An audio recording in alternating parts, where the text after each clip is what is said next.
নমস্কার। বঙ্গ সাহিত্য কুটিরের এই পর্বে আপনাদের সকলকে স্বাগত। এই পর্বে আমি আলোচনা করব কবি সমর সেনের লিখিত কবিতা একটি বেকার প্রেমী। প্রথম থেকে শেষ পর্যন্ত আমার এই কবিতার আলোচনা অবশ্যই শুনুন এবং আমাকে অবশ্যই জানাবেন এই আলোচনা আপনাদের কেমন লাগলো। তাহলে শুরু করা যাক।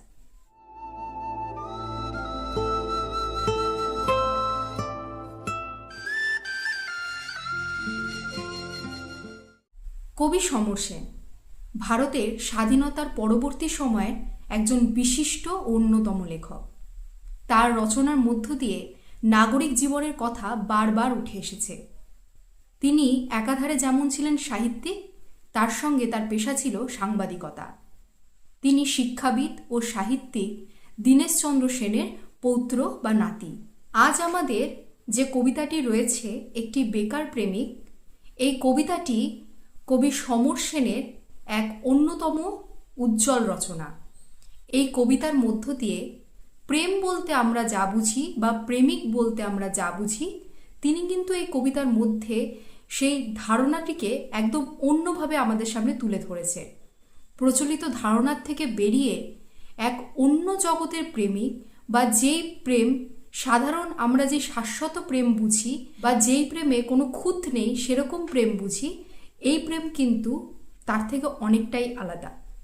রবীন্দ্রনাথ ঠাকুর প্রেম বলতে যা বুঝিয়েছেন, তার সাহিত্যের মধ্যে দিয়ে প্রেম যেভাবে উঠে এসেছে, সেই শাশ্বত প্রেমের কথা কিন্তু কবি সমর সেন একেবারেই বলেননি। রবীন্দ্রনাথের প্রেম সীমার থেকে অসীমের দিকে ধাবিত হওয়া, যেই প্রেম অমর। কিন্তু সমর সেনের কবিতায় যে প্রেমের কথা রয়েছে বা যেই প্রেমিকের কথা রয়েছে, সেই প্রেম কিন্তু ক্ষণিকের, যা কেবল দেহের মধ্যেই আবদ্ধ। আজকের এই কবিতাটি তার কাব্যগ্রন্থ কয়েকটি কবিতা, যেটি 1937 সালে প্রকাশিত, সেই কাব্যগ্রন্থে স্থান পেয়েছে। তাহলে এবার কবিতার মূল আলোচনায় ফেরা যায়। একটি বেকার প্রেমিক। চোরাবাজারে দিনের পর দিন ঘুরি, সকালে কলতলায় ক্লান্ত গণিকারা কোলাহল করে, খিদিরপুর ডকে রাত্রে জাহাজের শব্দ শুনি, মাঝে মাঝে ক্লান্তভাবে কি যেন ভাবি, হে প্রেমের দেবতা, ঘুম যে আসে না, সিগারেট টানি। আর শহরের রাস্তায় কখনো প্রাণপণে দেখি ফিরিঙ্গি মেয়ের উদ্ধত নরম বুক। আর মোদির মধ্যরাত্রে মাঝে মাঝে বলি, মৃত্যুহীন প্রেম থেকে মুক্তি দাও, পৃথিবীতে নতুন পৃথিবী আনো, হানো ইস্পাতের মতো উদ্যত দিন। কলতলায় ক্লান্ত কোলাহলে সকালে ঘুম ভাঙে, আর সমস্তক্ষণ রক্তে জলে বণিক সভ্যতার শূন্য মরুভূমি। ব্যাস, এইটুকুই এই ছোট্ট একটি কবিতা। কিন্তু এই ছোট্ট কবিতার মধ্য দিয়ে কবি সমর সেন যেন এক বিরাট বার্তা দিয়েছেন। চোরাবাজারে দিনের পর দিন ঘুরি। এই চোরাবাজার বলতে আমরা কি বুঝি? যেসব বাজারে অবৈধ জিনিস কেনা বেচা চলে, যেখানে সাধারণ মানুষরা সহজে যায় না, যেখানে সাধারণত গুন্ডা, বদমায়েশ, মাফিয়া এদেরই রাজত্ব। সেখানে বেআইনি জিনিসপত্র, বেআইনি হাতিয়ার, মানুষের কিভাবে ক্ষতি করা যায়, বা সেখানে মাদক দ্রব্য বা নেশাজাতীয় জিনিস এসব বিক্রি হয়। সেই চোরাবাজারে যে কথক রয়েছে, তিনি দিনের পর দিন ঘোরে। অর্থাৎ আমরা কবিতার শুরুতেই কিন্তু এমন একটি ধারণা পাচ্ছি, যেখানে দেখতে পাচ্ছি যে লেখক বা কথক তিনি কিন্তু এই যে নাগরিক সভ্যতার যে একটি খারাপ দিক বা একটি অন্ধকার দিক, তাকেই কিন্তু প্রথমে তুলে ধরছে। এবং বিশেষ করে লক্ষণীয় যে নামকরণটি রয়েছে, একটি বেকার প্রেমী, এখানেও কিন্তু একটি ব্যর্থতার দিকে কিন্তু প্রকাশিত হয়েছে। বেকার অর্থ কি? যার সামর্থ্য রয়েছে বা যোগ্যতা রয়েছে, তবুও সে তার প্রাপ্য কাজটা পায়নি, তাই সে বেকার। এখানে প্রেমিক অর্থাৎ যে ভালোবাসার মানুষ, সেও হয়তো তার প্রেমে ব্যর্থ, সে হয়তো ভালোবাসতে পারে, কিন্তু তবুও সে কোথাও গিয়ে সে ভালোবাসার মানুষ বা প্রেমিক হয়ে উঠতে পারেনি, এবং সেখানে সে ব্যর্থ হয়েছে। বা তার হয়তো চাকরি পাওয়ার কথা, সেই চাকরিও সে পায়নি, সেদিক দিয়ে হয়তো তার প্রেমিকা তাকে ছেড়ে গিয়েছে, আমরা কবিতাটি পড়তে পড়তে তা বুঝতে পারবো। তো এখানে এই নামকরণের মধ্য দিয়েও কিন্তু কবি আমাদের বোঝাতে চেয়েছেন যে যেই প্রেম শাশ্বত বা যেই প্রেম কোনোদিন মরে না, সেই প্রেমের বিরুদ্ধে গিয়ে কবি সমর সেন আরেক প্রেমের চিত্র আমাদের সামনে তুলে ধরেছেন। সকালে কলতলায় ক্লান্ত গণিকারা কোলাহল করে। এখানে ক্লান্ত গণিকারা অর্থাৎ যারা দেহ ব্যবসা করে, যেসব মহিলারা নিজেদের পেটের দায়ে তাদের শরীর বেচে অর্থ উপার্জন করে, তারা ক্লান্ত কেন? সারা রাত তাদের শরীর বেচতে হয়েছে, তাদের দেহ ব্যবসা করতে হয়েছে, সারা রাত তাদের নিজেদেরকে বেচে তার পরবর্তী দিনের জন্য যাতে তার অর্থ উপার্জন হয়, সে যাতে চলতে পারে, তার সংসার চলতে পারে, সেই ভেবে কিন্তু সে সারা রাত পরিশ্রম করেছে। এবং সকালে উঠে এই যে একটা খুব কথা কলকাতায় প্রচলন রয়েছে, পুরোনো দিনের সিনেমাতেও আপনারা শুনতে পারবেন কথাটি, কলতলা কালচার। এই বিভিন্ন আগেকার দিনে দেখা যেত, সিনেমার মধ্যেও দেখা যায় যে যারা পুরনো বাড়ি, যেখানে অনেক অনেক অনেক মানুষের বসবাস যেসব বাড়িতে, সেখানে একটি কলতলা বা একটি পাড়ার কলতলা, সেখানে সকাল থেকে লাইন পড়ে যায়, সেখানে বিভিন্ন রকম মানুষের সমাগম হয়, কারো অফিসে যাওয়ার তারা, কারোর বাড়ির ছেলের স্কুলে যাওয়ার তারা, বা এই যে বিভিন্ন রকম পরিবেশের মানুষ সেখানে এসে জড়ো হয় এবং বিভিন্নভাবে তাদের মধ্যে যে কথোপকথন, কখনো ঝগড়া, কখনো হাসাহাসি, এই যে একটা কালচার তৈরি হচ্ছে ওইটুকু সময়ের জন্য, সেই সকালে সবার কাজে বেরিয়ে যাওয়ার আগে যে একটা মুহূর্ত তৈরি হচ্ছে, সেটাই কিন্তু মানে কলতলা কালচার। তো সেই কলতলায়, এই কলতলা কথাটা কলকাতায় খুবই শোনা যায়, কলকাতায় কি বিভিন্ন জায়গাতেই এই কলতলার একটা কালচার রয়েছে। তো সেখানেই কবি বলছেন, সকালে কলতলায় ক্লান্ত গণিকারা কোলাহল করে। অর্থাৎ ক্লান্ত গণিকা অর্থাৎ আমি বললাম যারা সারা রাত নিজেদের দেহকে ব্যবসায় লাগিয়েছে, তারা সকালে স্বাভাবিকভাবেই ক্লান্ত, তারা এসে কোলাহল করছে। মানে আমরা একটা নাগরিক জীবনে প্রথমেই একটা চোরাবাজারের কথা পেলাম, যেটা স্বাভাবিকভাবেই খারাপ। তারপরে আমরা গণিকাদের কথা পাচ্ছি, যারা আসলেই সাধারণ পরিবেশে বা সাধারণ মানুষের সমাজে মিশতে পারে না, তাদেরকে আমরা অচ্ছুত বলি, বা সাধারণভাবে আমরা তাদের ঘরে যেতে পারবো না, বা তারাও আমাদের ঘরে প্রবেশ করতে পারবে না। এই যে একটা দূরত্ব, অর্থাৎ সমাজের যে একটা অন্ধকার দিক, তা কিন্তু দেখতে পাচ্ছি। খিদিরপুর ডকে রাত্রে জাহাজের শব্দ শুনি, মাঝে মাঝে ক্লান্তভাবে কি যেন ভাবি। এই খিদিরপুর ডক, এটা তো খুব চেনা জায়গায়, সেখানে জাহাজের শব্দ শুনছেন কত, এবং মাঝে মাঝে ক্লান্তভাবে কি যেন ভাবি। এই যে এই দুটো লাইনের মধ্যে কতটা নিঃসঙ্গতা উঠে এসেছে, যে সে জাহাজের শব্দ শুনছে, জাহাজের শব্দ তো একঘেয়ে ধরনের একটা শব্দ, সেই একঘেয়ে ধরনের শব্দ সে শুনে যাচ্ছে, আর তার মাথার ভেতর কিছু একটা চিন্তা চলছে। যেমন জীবনানন্দের সেই বোধ কবিতা, মাথার ভেতর কি যেন চলে, সেরকমই সেও যেন ক্লান্তভাবে কি যেন ভাবছে, সেটি কিন্তু সেখানে ব্যক্ত করছে না যে সে কী ভাবছে, কিন্তু কিছু একটা ভাবছে আর জাহাজের শব্দ শুনছে। তাতে আমাদের চোখের সামনে একটা চিত্র ভেসে উঠেছে, দূরে একটা জাহাজ যাচ্ছে, তার শব্দ হচ্ছে, আর কথক সেখানে বসে সেই শব্দ শুনছে আর মনে মনে কিছু একটা ভাবছে। হে প্রেমের দেবতা, ঘুম যে আসে না, সিগারেট টানি। এখানেও কিন্তু একটা মানসিক যন্ত্রণার কথা। মানুষ এই যে সিগারেট খায়, সেই সিগারেটটা কেন? নিজের ভেতরের বেদনাকে ভোলবার জন্য। সিগারেট তো এক ধরনের মাদক দ্রব্য, তো সেটা খেয়েও যে ভেতরের যে একটা নেশা, সেই নেশার প্রবেশের মাধ্যমে মাথার ভেতরের যে যন্ত্রণা, তাকেই দমন করা হয়। তো সব কিছুর মধ্যে একটা মানসিক যন্ত্রণা, একটা মানসিক টানাপোড়েন কিন্তু আমরা দেখতে পাচ্ছি। তো সেখানেই কথক বলছেন, হে প্রেমের দেবতা, ঘুম যে আসে না, সিগারেটটা নিয়ে, এই যে ঘুম আসে না, অর্থাৎ এই যে মনের মধ্যে যে একটা ব্যাকুলতা, কেন তার ঘুম আসছে না, তার মাথায় কি চলছে, সে তার প্রেমের দেবতাকে সেটা বলছে যে আমার তো ঘুম আসে না, তাই সিগারেট টানি। আর শহরের রাস্তায় কখনো প্রাণপণে দেখি ফিরিঙ্গি মেয়ের উদ্ধত নরম্ব।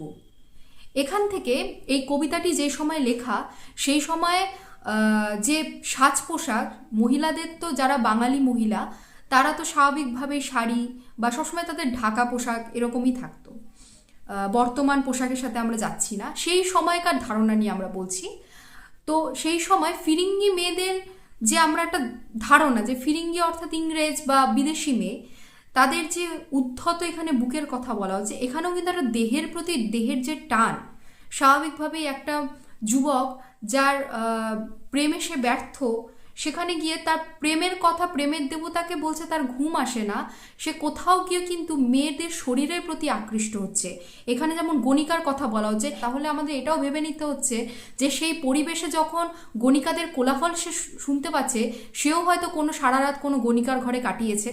তো এরকম একটা পরিবেশের মধ্যে সে রয়েছে, স্বাভাবিকভাবেই তার একটা ফিরিঙ্গি মেয়ে যে উদ্ধত নরম বুক, সেদিকে তার চোখ যাচ্ছে। এখানেও কিন্তু দেহের প্রতি দেহের টান, এখানে কিন্তু মনের সঙ্গে মনের কোনো রকম টান নেই।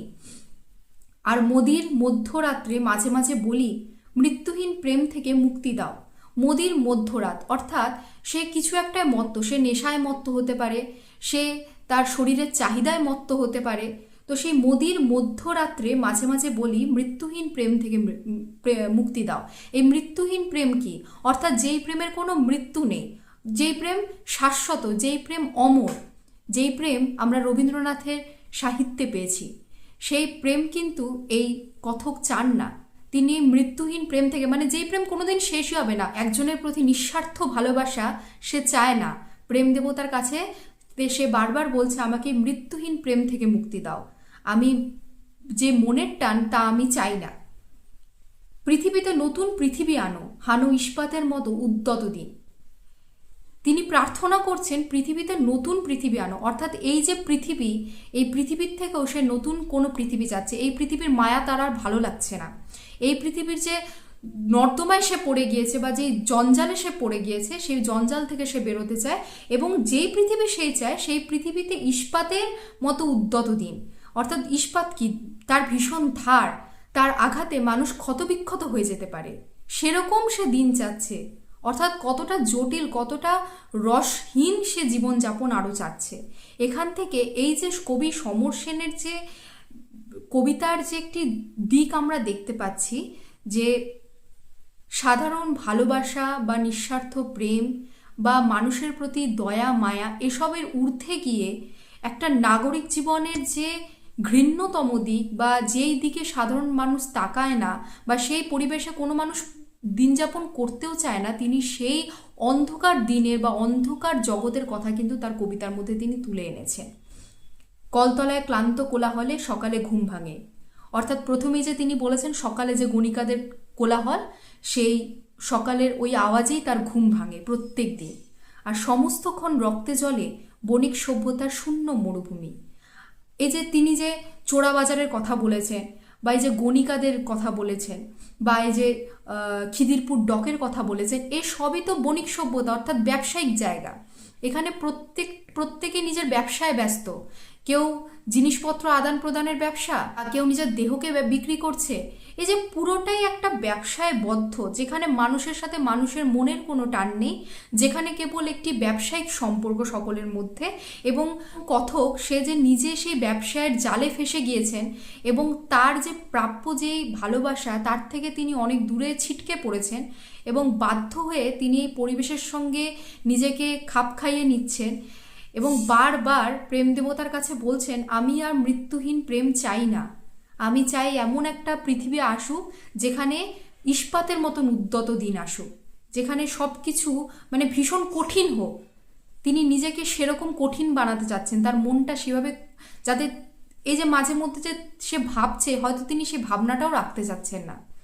এই কবিতাটিকে অনেকভাবে বোঝানো যায়, অনেকভাবে আপনারা নিজেরাও অন্যভাবেও বুঝতে পারেন, কিন্তু প্রত্যেকটি গোটা কবিতার শেষে আমরা এই সারমর্মেই আসি যে এই যে নাগরিক সভ্যতা, তার যেমন ভালো দিক রয়েছে, তার কিন্তু খারাপ দিকও রয়েছে। আমরা সভ্যতায় যতটা এগিয়েছি, আমরা সেই ভালোবাসার বন্ধন থেকে ততটা যেন ছিটকে পড়ছি, ততটা আমরা নাগরিক সভ্যতার ভালো দিকের শুধু ওপরের যে অংশটা তা দেখলেই হবে না।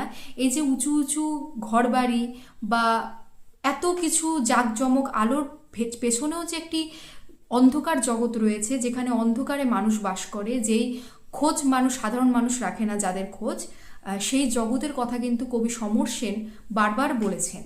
এবং এই প্রসঙ্গে যদি বলা যায়, সেখানে সুভাষ মুখোপাধ্যায়ের যে ফুল ফুটুক না ফুটুক রয়েছে, সেখানে সুভাষ মুখোপাধ্যায় কিন্তু বলেছেন যে একটি পাতা বা একটি ছোট গাছ, সে কিন্তু কাঠখোট্টা যে পাথরের যে পথ, সেখান থেকে কিন্তু মাথা তুলে আবার উঁকি মারছে।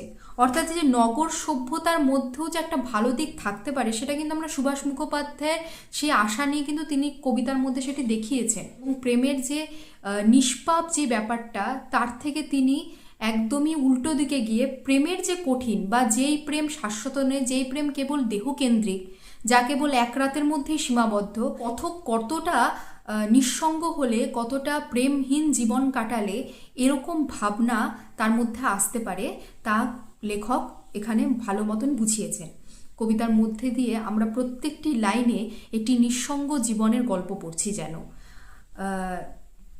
তো এই ছিল মোটামুটি এই কবিতার আলোচনা। আপনারা পড়ে এই কবিতাটি কিভাবে বুঝেছেন তাও আমার সাথে অবশ্যই শেয়ার করবেন। আমার এই আলোচনাটি আপনাদের কেমন লাগলো, আপনারা কতটা বুঝতে পারলেন তা অবশ্যই আমাকে জানাবেন।